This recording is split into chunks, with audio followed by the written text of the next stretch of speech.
Hello readers, today we're going to talk about making connections.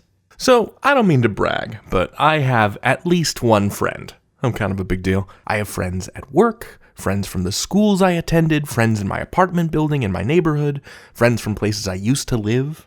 Each friend is connected to me in some way. Maybe we met in the elevator, or on the train, or at the community garden. In some cases, I introduced my friends, and now they're friends with each other, and even hang out without me.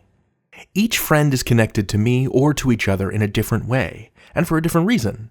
And just in the way that people can be friends with each other, ideas can be friends with each other too.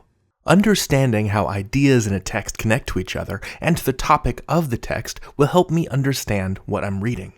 Good readers make connections between ideas in a text. When I look at a passage, I ask myself, what do all these sentences have in common? How are they connected? Let's explain with a brief passage about building ships. Long ago, shipbuilders used iron nails and bolts because iron was easy to find.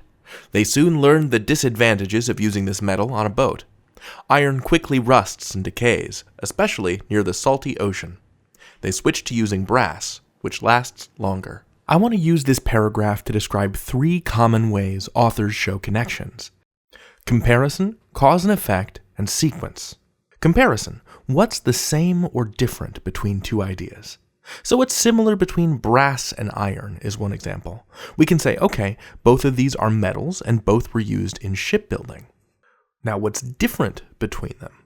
Well, iron rusts quickly in the ocean, and it does so faster than brass, right? Brass lasts longer. Now let's talk about cause and effect. How does one event or idea cause another event or idea? Well, what happens when you put a ship with iron bolts into salt water? It rusts and decays. The ocean causes the iron to corrode and rust. So what did shipbuilders do as a result? They switched to using brass. And finally, sequence. What order did things happen in? Now the paragraph begins with long ago and talks about iron before it talks about brass. It then describes how shipbuilders switched to brass, so iron came first in the sequence.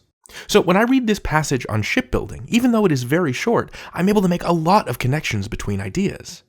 Doing this deepened my understanding and helps me to become a better reader. Now, not every sentence or idea is connected to every other sentence or idea. Just like not every single one of my friends is friends with all of my other friends. And that's okay too. Our goal is to think about how those sentences connect to the topic overall. Think about the big picture. Understanding the connections between sentences is one of many ways you can strengthen your skills as a reader. You can learn anything. David out.